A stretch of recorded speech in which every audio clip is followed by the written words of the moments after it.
Welcome back दोस्तों। Movie का नाम मुझे बताने की जरूरत नहीं है और इसी तरह इस मूवी के बैकग्राउंड के बारे में भी मुझे बताने की जरूरत नहीं है।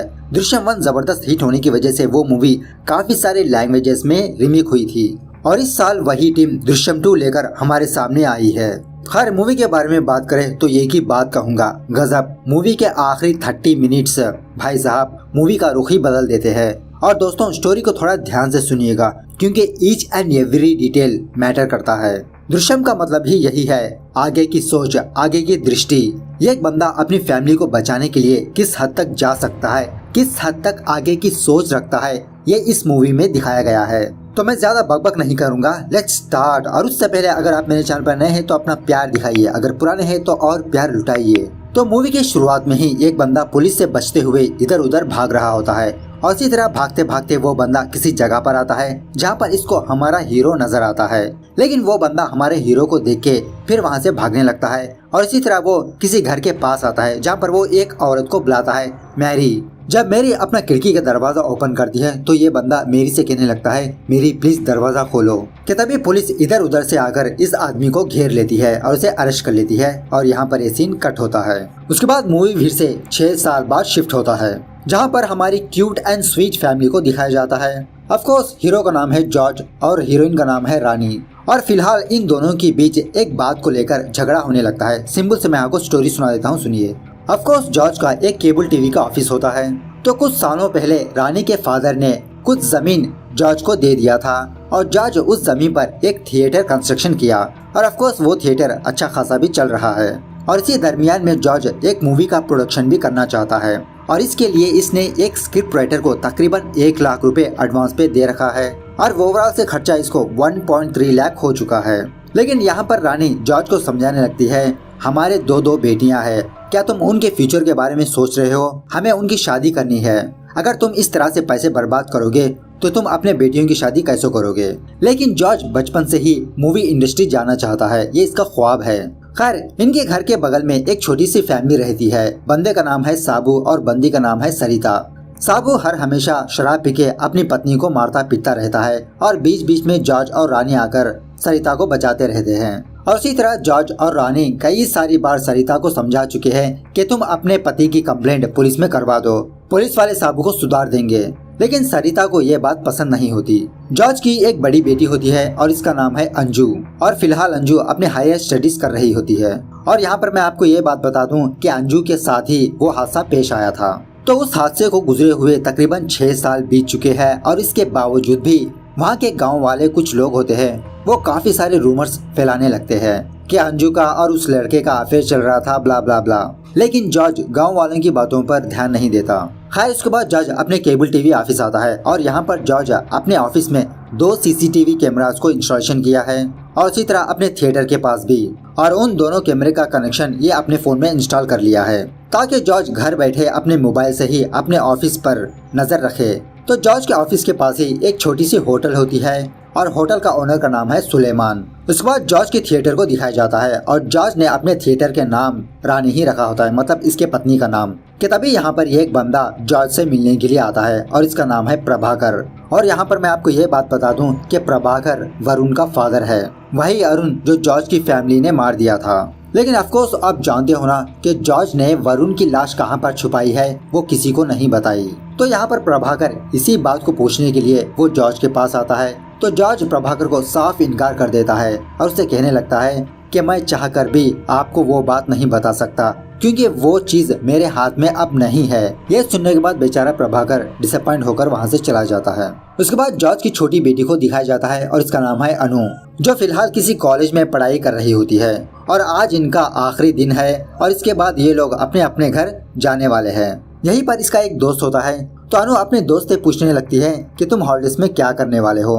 तो वो लड़का अनु से कहता है कि हम एक शॉर्ट फिल्म बना रहे हैं, क्या तुम उस शॉर्ट फिल्म की स्टोरी सुनना चाहोगी? तो अनु एक्साइटेड होके हाँ कहने लगती है। उसके बाद वो लड़का अनु को अपनी शॉर्ट फिल्म की कहानी सुनाने लगता है कि एक दिन बहुत जबरदस्त बारिश हो रही होती है और किसी घर में एक टीनेज लड़की सो रही होती है। तो जब वो लड़की बाथरूम जाने के लिए अपनी नींद से जागती है तो वो लड़की ये नजारा देखती है कि एक बंदा एक लड़की को अपने कंधे में उठाकर किसी जगह पर लाता है और वहाँ पर गड्ढा खोदने लगता है कि तभी उसकी नजर इस लड़की पर पड़ती है और इस लड़की को देखने के बाद वो बंदा फौरन इस लड़की के पास आकर इसका गला पकड़ लेता है। लेकिन बैम, ये सारा सब कुछ उस लड़की का वहम होता है, ख्वाब होता है। लेकिन जब वो लड़की अपनी नींद से जागती है तो बाहर का नजारा देखकर ये शॉक में रह जाती है। तो इस तरफ अनु अपने फ्रेंड से पूछने लगती है तो उस लड़की ने क्या देखा था।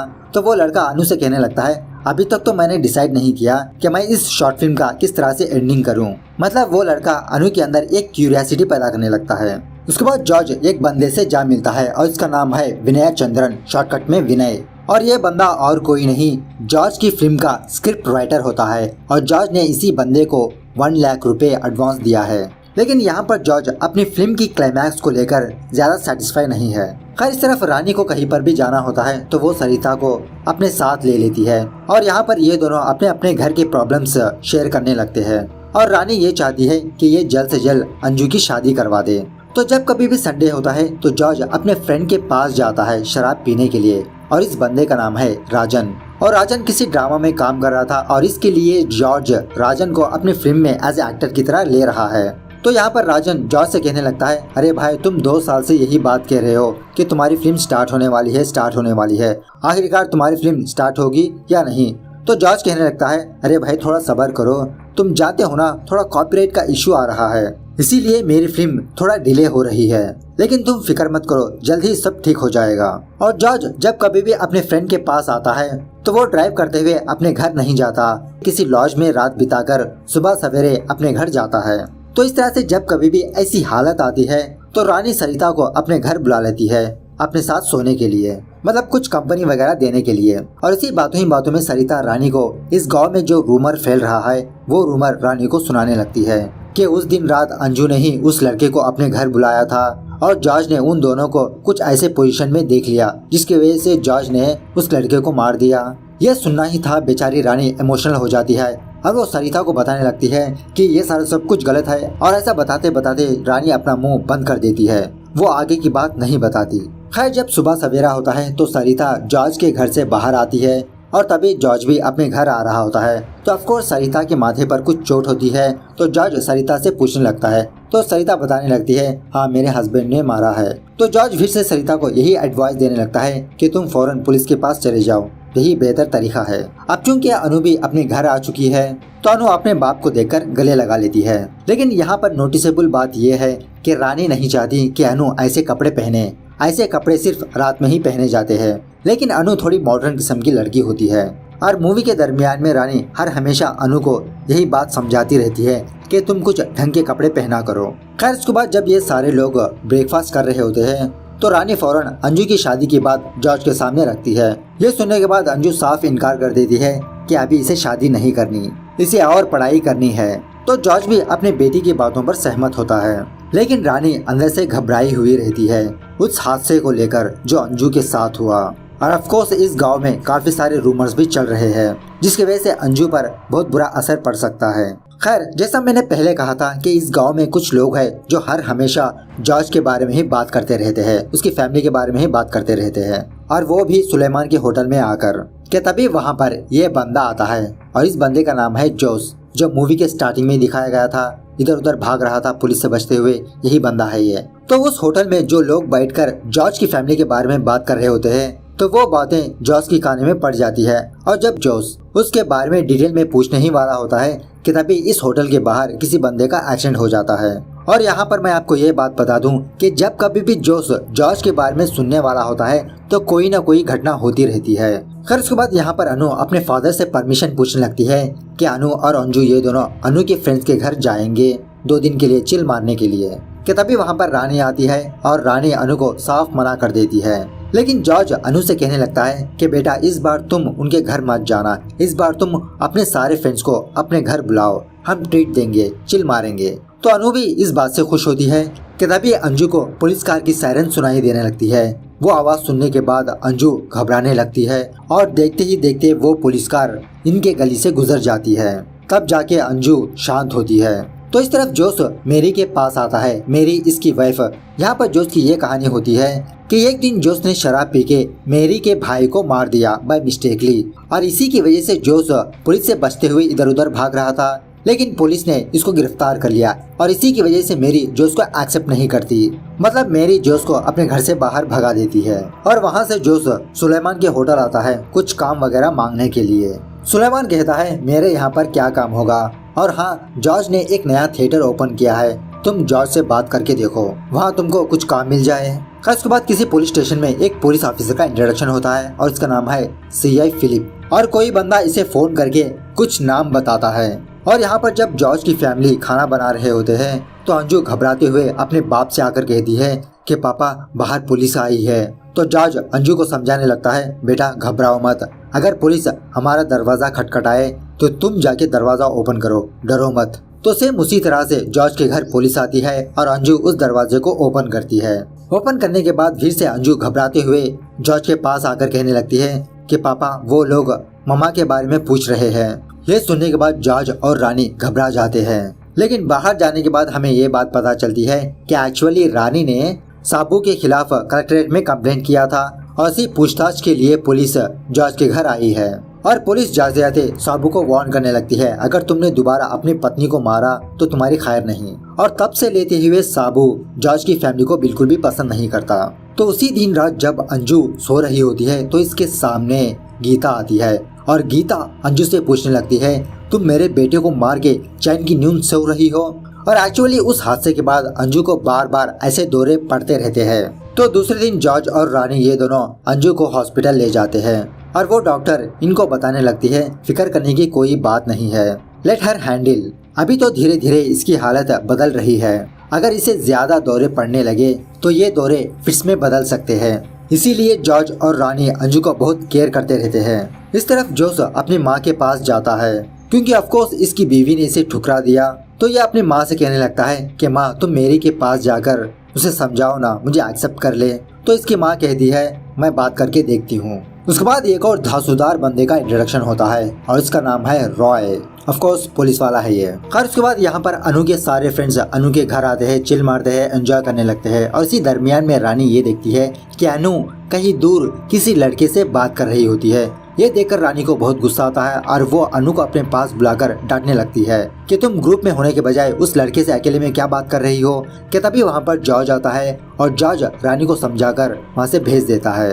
खैर थोड़ा बहुत चिल मारने के बाद अनु के सारे फ्रेंड्स बाय बाय कहकर वहाँ से चले जाते हैं। अब चूंकि आज संडे है तो रानी सरिता के पास जाकर आज रात इसे अपने घर इन्वाइट करती है क्योंकि हर संडे जॉर्ज अपने घर नहीं होता।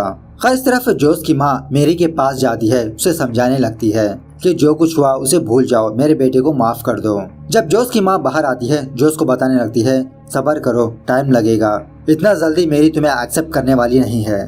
खैर उसके बाद सरिता उसी रात रानी के घर जाती है सोने के लिए और इन दोनों के बीच काफी सारी बातें होती है। और दूसरे सीन में हमें ये बात पता चलता है कि एक्चुअली ये दोनों अंडरकवर ऑफिसर्स है और इन दोनों को रॉय ने वहाँ पर रखा है जॉर्ज की फैमिली पर नजरें रखने के लिए। गजब ना। खैर तभी वहाँ पर सीआई फिलिप आता है और इन दोनों का इंट्रोडक्शन करवाने लगता है और फिलिप को बताने लगता है कि ये दोनों पिछले 2 साल से जॉर्ज की फैमिली के बगल में रहते हैं और इन दोनों ने जॉर्ज की फैमिली के घर में बग भी फिक्स किया है, बेडरूम में, लिविंग रूम में, बाथरूम में वगैरह वगैरह, ताकि ये दोनों जॉर्ज की फैमिली की बातों को सुन सके। लेकिन इन 2 सालों में जॉर्ज ने उस हादसे के बारे में एक बात भी बाहर नहीं निकाली, ना ही वो रानी को उस हादसे के बारे में बताया। मतलब जॉर्ज ने वरुण की लाश को कहाँ पर दफनाया। और जब कभी भी सरिता रानी के घर सोने आती थी तब सरिता रानी को उस इंसिडेंट के बारे में कुछ रूमर्स बता रही होती है ताकि किसी भी तरह करके रानी सच बताए सरिता को। खैर उसके बाद रॉय जो दृश्यम 1 की स्टोरी है वो सारी की सारी स्टोरी इन तीनों लोगों को सुनाने लगता है और इसी तरह रॉय इन तीनों को बताने लगता है कि हमको सीक्रेटली इस केस की इन्वेस्टिगेशन करना होगा। इस तरफ जॉर्ज अपने फ्रेंड राजन के ऑफिस जाता है शराब पीने के लिए और इसी दरमियान में हमें ये बात पता चलती है कि राजन का फ्रेंड जो दुबई में रहता है वो जॉर्ज की मूवी में प्रोड्यूस करना चाहता है और कुछ ही दिनों बाद राजन का फ्रेंड इंडिया आने वाला है। और इस तरफ ये पुलिस वाले बहुत सीक्रेट तरीके से उस केस की इन्वेस्टिगेशन फिर से शुरू कर देते हैं और उसी तरह सरिता भी बार बार रानी को उस इंसिडेंट के बारे में उकसाने लगती है, लेकिन रानी अपना मुंह नहीं खोलती क्योंकि रानी को खुद नहीं पता कि जॉर्ज ने वरुण की लाश को कहां पर दफन किया था। और इसी बीच में जॉर्ज को यह बात पता चल जाती है कि पुलिस किसी चीज को लेकर इन्वेस्टिगेशन कर रही है। और इसी इन्वेस्टिगेशन के दौरान पुलिस एक बंदे के पास जाते हैं और वो बंदा उस रात का इंसिडेंट याद करके पुलिस को बताने लगता है कि उसने उस रात जॉर्ज की कार को देखा था इस रास्ते पर जाते हुए, और वो रास्ता सेंट जोसेफ चर्च सेमेंट्री के पास जाता है। तो रॉय ये डिटेक्ट करने लगता है कि शायद जॉर्ज ने वरुण की लाश को वहीं पर दफन किया होगा ताकि किसी को भी शक ना हो। जब रानी और सरिता चर्च जाकर वापस आ रहे होते हैं तो इसके सामने पुलिस की कार जा रही होती है। यह पुलिस को देखकर रानी घबराने लगती है, लेकिन सरिता नाटक करते हुए रानी को संभालने लगती है। उसके बाद एक दिन जब जॉर्ज सुलेमान के होटल जा रहा होता है तो रास्ते में इसको जोश मिलता है और जोश जॉर्ज के बारे में हालचाल पूछने लगता है। और ऑफ कोर्स जोश कौन है जॉर्ज को नहीं पता, तो जॉर्ज भी जोश को हाय हेलो बोल के वो होटल में आ जाता है। होटल में आने के बाद जॉर्ज सुलेमान से पूछने लगता है कौन था वो बंदा, मुझसे ऐसे बात कर रहा था कि वो मुझे बहुत दिनों से जानता है। तो सुलेमान जॉर्ज को जोश के बारे में बताने लगता है। खैर उसके बाद सरिता रानी के पास आकर फिर से एक आग लगाने लगती है। वो कहने लगती है कि दीदी पुलिस को शक है कि शायद जॉर्ज ने सेंट जोसेफ चर्च सेमेट्री के पास उस लाश को छुपाया है। ये सुनने के बाद रानी घबराते हुए जॉर्ज को फोन करती है और फौरन वो घर पर आने के लिए कहती है। जब जॉर्ज घबराते हुए अपने घर आता है तो इस तरफ साबू और सरिता ये दोनों इन दोनों की बातें सुन रहे होते हैं। यहाँ आने के बाद रानी जॉर्ज से पूछने लगती है अब तो भी बता दो कि तुमने उस लाश को कहाँ पर छुपाया है, क्या तुम मुझ पर भरोसा नहीं करते। तो फाइनली जॉर्ज रानी को बताने लगता है नहीं, मैं उसके बारे में तुमको नहीं बताने वाला, प्लीज तुम अगली बार इस बारे में बात मत करो। यह सुनने के बाद इस तरफ साबू और सरिता डिसअपॉइंट हो जाते हैं।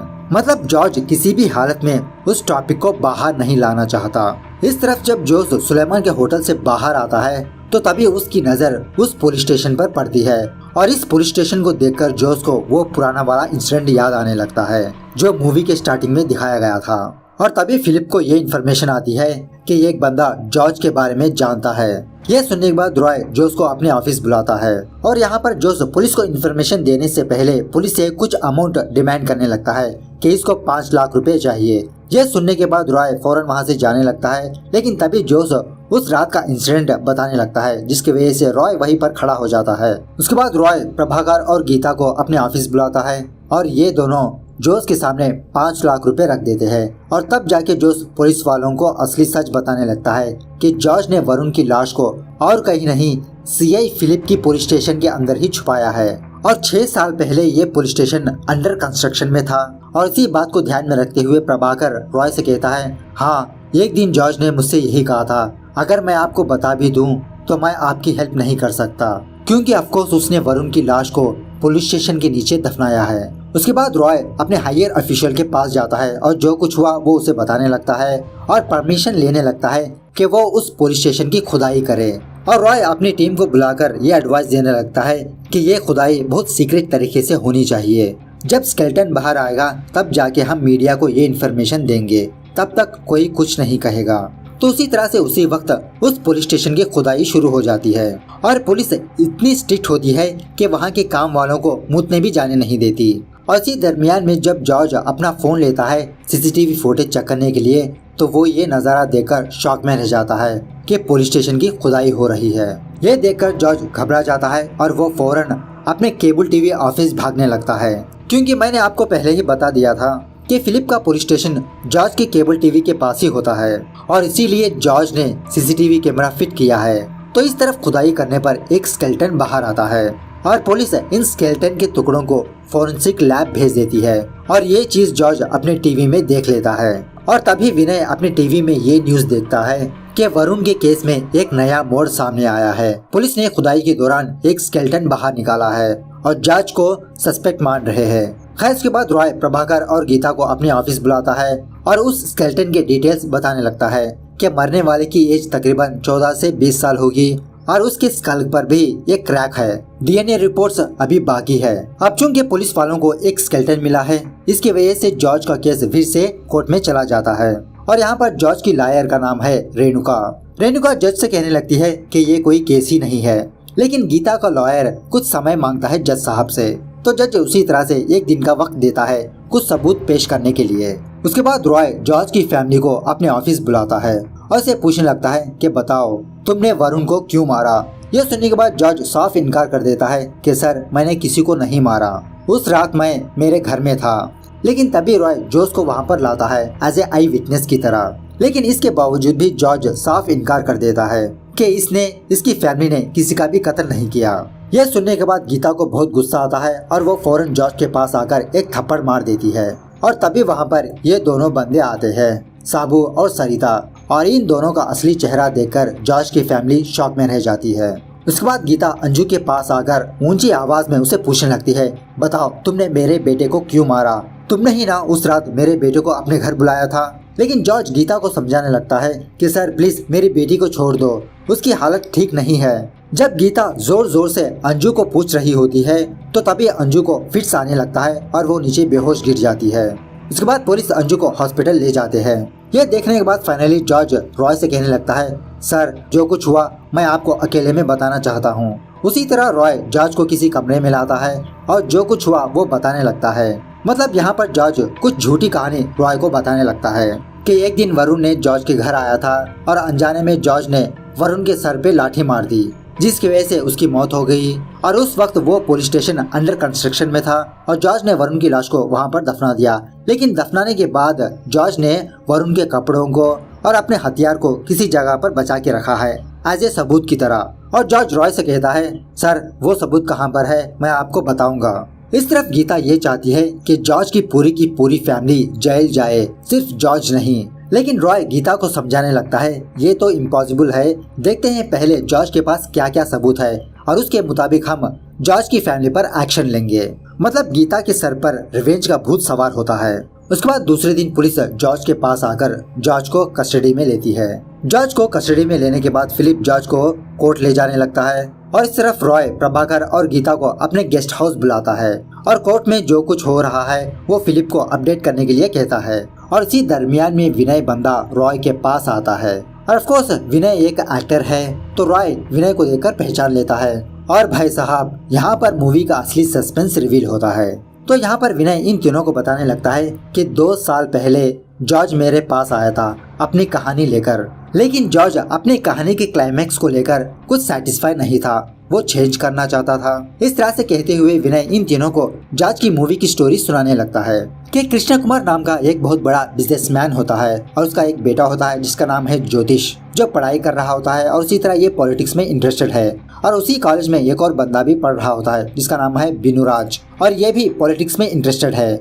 जब ये दोनों एक दूसरे के सामने आते हैं तो ये दोनों मारपीट में उतर जाते हैं। इसी तरह से एक दिन बिनुराज ज्योतिष के घर आता है और फिर से इन दोनों के बीच हाथापाई होती है और इसी हाथापाई के दौरान ज्योतिष बिनुराज को मार देता है। और तभी उसी वक्त ज्योतिष के माँ बाप वहाँ पर आते हैं। तो बिनुराज की लाश देखकर कृष्ण कुमार ज्योतिष को और उसकी माँ को कहीं पर भेज देता है और कृष्ण कुमार बिनुराज की लाश को लेकर किसी पार्टी ऑफिस के पास जाता है जो अंडर कंस्ट्रक्शन में होता है और कृष्ण कुमार बिनुराज की लाश को वहाँ पर दफना देता है। ये कहानी सुनने के बाद ये चारों लोग समझ जाते हैं, अच्छा जॉर्ज ने अपनी कहानी को एज ए मूवी की तरह बनाना चाहता है। गीता विनय से पूछने लगती है, तो फिर क्यों जॉर्ज ने अपनी मूवी नहीं बनाई? तो विनय कहने लगता है, एक्चुअल से जॉर्ज इस मूवी के क्लाइमैक्स पर कुछ ज्यादा सेटिस्फाई नहीं था और ठीक 6 महीने पहले जॉर्ज ने एक नॉवल लिखा और वो पब्लिश किया और उसने अपने नाम पे नहीं बल्कि मेरे नाम पे उस नॉवल को पब्लिश किया। तभी फिलिप रॉय को फोन करके ये बताता है कि जॉर्ज ने अपना जुर्म कबूल करने से इनकार कर दिया। ये सुनने के बाद रॉय के होश उड़ जाते हैं। मतलब जॉर्ज ने अपना जुर्म रॉय के सामने कबूल किया लेकिन कोर्ट के सामने नहीं। और इस तरफ रेणुका जज को एक बुक दिखाकर बताने लगती है कि पुलिस ने मेरे क्लाइंट को जबरदस्ती अपना जुर्म कबूल करवाया और वो स्टोरी इस बुक से इंस्पायर होके ली गई है और इस बुक का नाम है दृश्यम। और इसीलिए जॉर्ज ने अपनी कहानी को पहले एज ए नॉवल की तरह पब्लिश किया। खैर इस तरफ विनय इन तीनों को बताने लगता है कि एक दिन जॉर्ज मेरे पास आया और उसने उस वक्त अपने मूवी की एक नया क्लाइमैक्स लिखा था कि अगर पुलिस उस लाश को ढूंढ लिया तो फर्दर प्रोसेस क्या होगा। तो विनय अपने किसी पुलिस फ्रेंड से पूछकर सारा सब कुछ इन्फॉर्मेशन जॉर्ज को बता दिया था और वही क्लाइमैक्स जॉर्ज अब फॉलो कर रहा है। तो गीता विनय से पूछने लगती है उस मूवी का क्लाइमैक्स क्या है। कि तभी फिलिप रॉय को फोन करके एक बात बताता है। यह सुनने के बाद इन सारे लोगों के होश ही उड़ जाते हैं। एक्चुअल से बात यह है कि जो स्केलेटन पुलिस स्टेशन में पाया गया था उसके DNA रिपोर्ट्स आ चुके हैं और इस रिपोर्ट्स में ये है कि वो स्केलेटन वरुण का नहीं है। बात खत्म, केस क्लोज। उसके बाद विनय इन तीनों को उस मूवी का क्लाइमैक्स बताने लगता है। खैर सीन फिर से फ्लैशबैक में जाने लगता है।